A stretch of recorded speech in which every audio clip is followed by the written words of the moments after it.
prepare for one massive tantrum.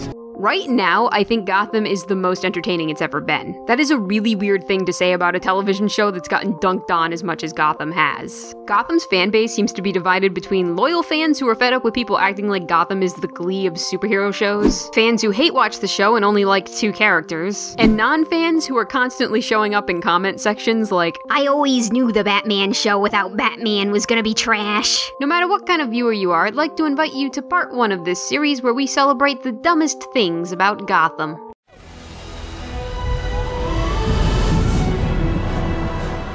Number 1.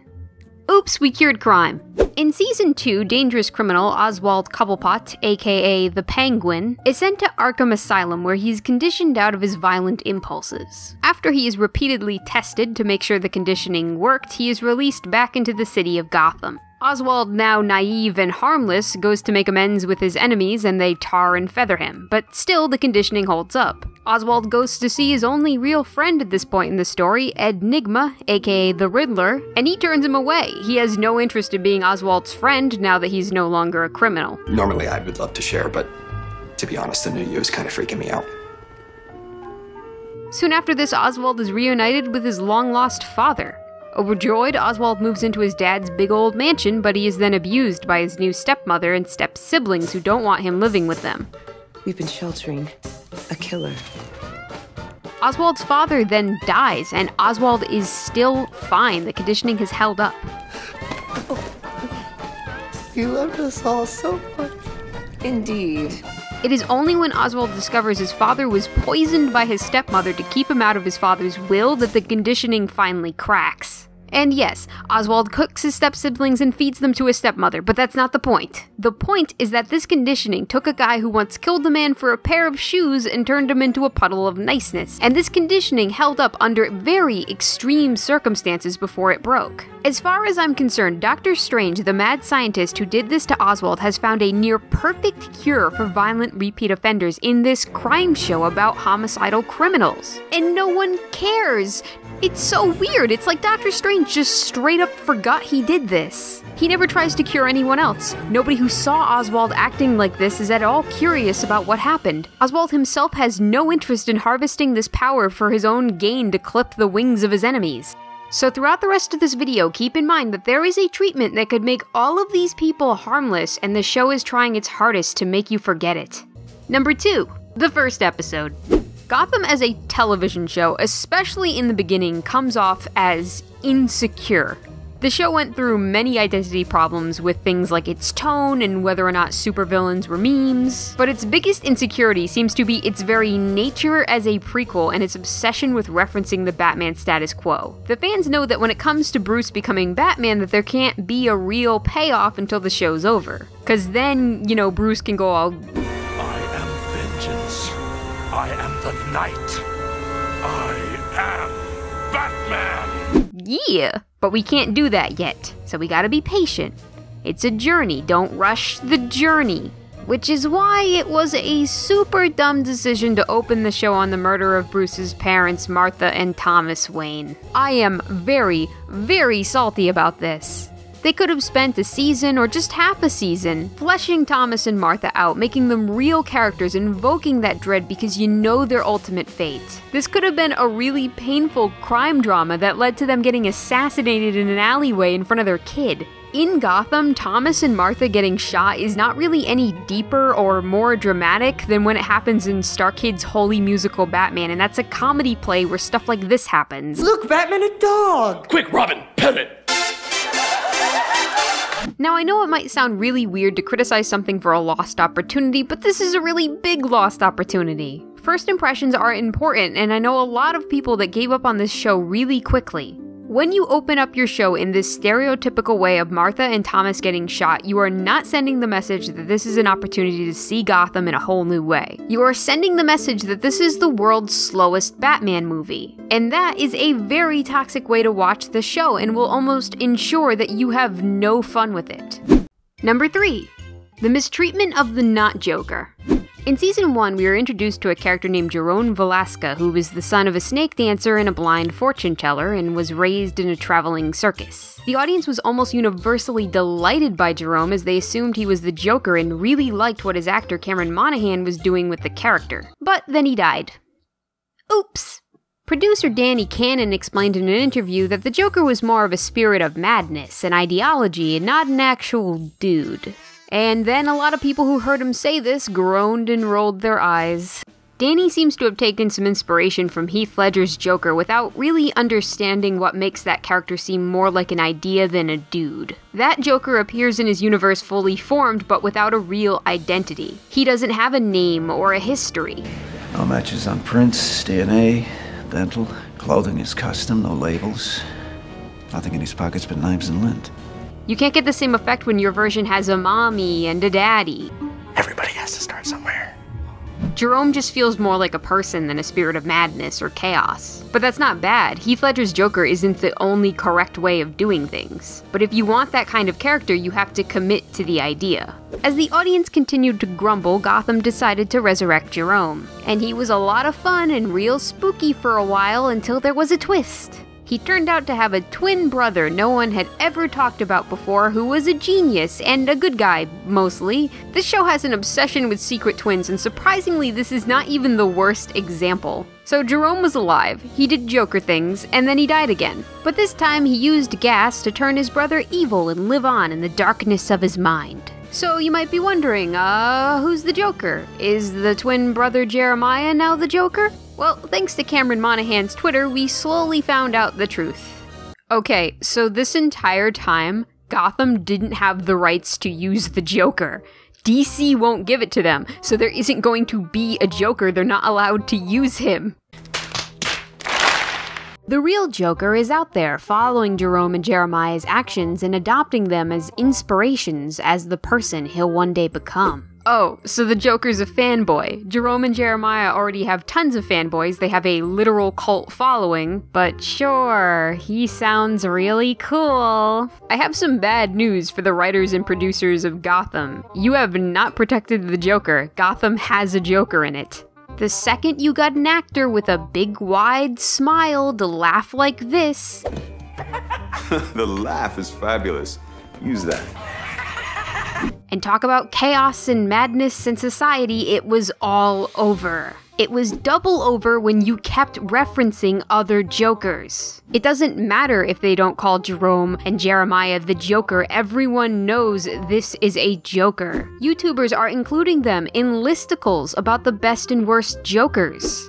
Cameron Monaghan talked in an interview about how he's avoiding stuff from an upcoming Joker-centric movie so that it doesn't affect his performance. He's not allowed to call his character the Joker, but he's operating as if he's playing the Joker.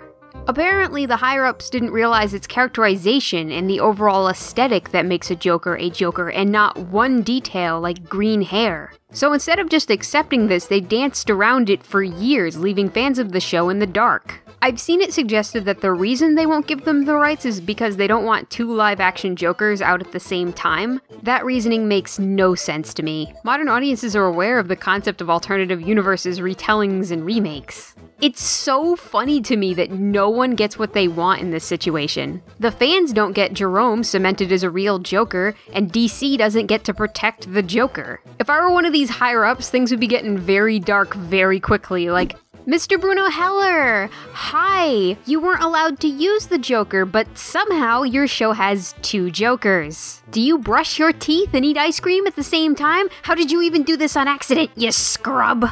It makes me so sad to read statements from the actor on how grateful he is to have been totally shafted. Well, ultimately, the film character is extremely lucrative in merchandising. I don't think it is cynical to say that companies will always be protective of their revenue streams and bottom lines. I see no point in being resentful of that. You must understand how grateful I am to have been able to touch the character at all, and in some way, have a thumbprint on the mythos. Not just once, but 2 different interpretations over the course of 16 one-hour episodes. That's simply badass and a lifelong dream of mine, and I hope to continue to have a thumbprint on this character and other comic book characters I love. Look what a good boy he's been playing along with your nonsense. Why would you let him be this stupid murder clown? What will you learn? What will you learn? That your actions have consequences! Number 4. Undermining consequences. In Season 3, Enigma makes fellow criminal Tabitha choose between getting her hand cut off and saving her boyfriend Butch. She chooses her boyfriend over her hand. But then in the next episode, Tabitha just has her hand. It's bandaged up, but she's still moving her fingers. Now, of course, people have gotten severed hands reattached, but the physical therapy for that is not easy. Gotham took a life-changing injury and turned it into a minor inconvenience that can get swept under the carpet in a couple of episodes. This example kind of illustrates why Gotham does not do consequences, and you should never take anything that happens on Gotham too seriously. The show also loves fake-outs. In this fake-out, Alfred carves his face, tries to kill Bruce, and then dies. Good thing it was a hallucination caused by Scarecrow. In this fake-out, Ed stabs Oswald in the middle of a room filled with people. This one doesn't even have a justification, it was just a daydream. But Gotham's aversion to consequences is only just beginning. This show relies on death and pointing guns at people for high stakes, but undermines the very concept of dying so early in the show's run that dramatic standoffs and hostage situations become kind of meaningless. Occasionally, characters do die, but what usually happens is characters temporarily become inferior versions of themselves that aren't quite as fun. Death scenes can be extremely memorable. I don't think anyone's gonna remember the time Ed was temporarily stupid from freeze ray-induced brain damage. I understand that Batman can't fight these villains if they don't live to see Batman, but I don't think stakes have to be life or death for a show to be good. Sometimes I think an audience is less likely to call a writer's bluff if something small is at stake. Most of the time, authors won't actually blow up the planet, but they might destroy an object that means something to a character, or make a character realize they were being misled. The trouble is, to make an audience care about the well-being of a volleyball, you have a lot of work to do to set that up. So how are Gotham's smaller stakes? What steps up to take the place of death? Well, it's a crime show and it's a Batman show, so the two obvious ones are prison and Arkham Asylum. Characters in Gotham basically get out of having to go to prison by instead being sent to Arkham. And the big fandom meme is Arkham's gate is a revolving door. I'm sane. Absolutely. 100%. I examined you myself. And the murder of Miss Kringle. Committed while you were insane. Officer Doherty. Insane. Officer Pinckney. Insane. And now I'm sane. Basically, all of the tension of the characters getting caught by the police just fizzles out because there is nowhere to put them where they will stay, even for a little while. Number 5. Galavans' backstory. Do you guys remember the episode where a family of circus clowns and a family of trapeze artists were arguing? This was a generation-spanning feud that originally started because someone from one family accused a person from the other family of stealing a horse. I just want you to tuck that little detail into your mind palace for right now. Okay, so Theo Galavan is an antagonist from Season 2, and he is generally considered to be a good villain. But he drives me insane because if you think about his character motivation for too long, you realize Gotham turned a cool, cold villain into a snot-nosed brat, but then continued to act like he was cool and cold. Galavan never explains the full story to us. We get the full story from the super official source of a woman who runs an antique store in Gotham. Galavan is mad because his ancestors, the Dumas family, were once among the most powerful families in Gotham, just like the Waynes. But one night, a young man named Caleb Dumas was caught in an illicit embrace with a woman named Celestine Wayne. Caleb swore that they were in love, but Celestine swore that he forced himself on her. Celestine's brother didn't believe Caleb and he used a sword to cut his hands off. Caleb was then exiled overseas. His family changed their last name to Galavan, and now there is a cult among the Galavans outfitted with actual unnamed revenge monks who want to avenge the crime committed against Caleb and replace the Waynes as the most powerful family in Gotham. Okay, problem 1. Theo has not suffered because of his family's name change. We learn from his little sister Silver that their family grew up in the lap of luxury in a huge estate by the sea where they had puppies and ponies, and what happened to Caleb has perhaps made his family slightly less filthy rich and famous than they could potentially be. Which is still rich enough for him to buy his way to be mayor and buy his way out of any legal problems he encounters. Now, an antagonist that is motivated by how spoiled they are can still be a cool and compelling antagonist. But the story doesn't acknowledge how dumb and spoiled this makes Theo look. Everyone acts like this is super cool and legit, but all I saw watching this was a grown-up Dudley Dursley, but like 10 times worse. Just this ham demon having a hissy fit because there aren't enough bridges named after him. We carved the bedrock upon which it stands, but there is not bridge an alley, a ditch that carries our name. Problem 2. Galavan nor any of his family's revenge monks have any proof of what happened between Caleb and Celestine. It's not like Celestine wrote a deathbed confession that she lied about Caleb. In fact, they don't seem to have any proof Caleb's hands were cut off at all. All we have is the blade bearing the Wayne sigil that was allegedly used to Hammurabi his hands offy in one side of a centuries-old accusation that might as well be an urban legend. Now, maybe it's just me, maybe I'm just cynical, and I'm just too suspicious of the accuracy of stories my family tries to pass down to me, but I would not take this very seriously. Personally, I would not join a cult to avenge my unspecified amount of greats-great-granddad. Cause I don't know what's going on, maybe Granddad was a grabby hot dog neck. And yeah, I will agree with you that even if he was a grabby hot dog neck, he didn't deserve to get his daddles disconnected. Or maybe you're totally right, maybe Granny Celestine was a liar pants on fire with a dead coral reef for a heart. All I know is that I don't know what happened. Everyone involved is dead. What do you want me to do? Call Long Island Medium? Teresa, break out the lie detector for ghosts. I'm not gonna do that, that's just absurd. Because of the polygraph. They're actually very unscientific. You know, if this was his dad or his grandfather, it would fix so many of my problems with this. It would make sense for him to just trust them, and he would have grown up seeing them struggling firsthand because of the Wayne's snapshot judgment and vigilante justice, and that would be super relevant. These revenge monks are a lazy contrivance. Where do they come from? Why do they care so much? Why are you going to do this when you have everything to lose and nothing to gain? Problem 3. Bruce's side of this is just non-existent. Bruce is related to Celestine, but he has no relation to her. It's easy to see how they could have planted some remnant of Celestine at Wayne Manor, a diary, a letter confessing her crimes, a lovingly rendered handless man painting, but there's just nothing. She's not a real character, she's a faceless shadow puppet. I don't even know if Bruce knows she exists. For some reason, they included the detail that Celestine never had children, so she's actually one of Bruce's great aunts and is not even related to Bruce in the same way Caleb is related to Galavan. Because of this, it always feels like Galavan could be doing this blood sacrifice on one of Bruce's twice-removed cousins who lives out in the country. It would probably be a lot easier than kidnapping one of the richest kids in the city. Let's compare Galavan to another villain who has a blood feud with the Wayne family that makes them want to destroy Bruce's life. Vague spoilers for the premise of Telltale's Batman. So in this game, the Waynes ruin their colleagues' lives, and that ends up making life hell for those families' respective children. So since it's a game, you get to roleplay this. Does Bruce find it believable that his parents were flawed, possibly awful people? Or does he live in denial and desperately try to cling to this idea that his parents were the loving, good people that he remembers them to be? The vendetta Lady Arkham and the children of Arkham have against Bruce's family is skin-crawlingly personal. They grew up without their parents, just like Bruce, but they didn't have money and people like Alfred to catch them when everything fell apart. So when Bruce insists that it's not his fault and he is not his dad, you can nod along with him. But there is something kind of awkward about the fact that Bruce, unknowingly, yes, but absolutely profited off of his parents ruining other people's lives. Lady Arkham has a point.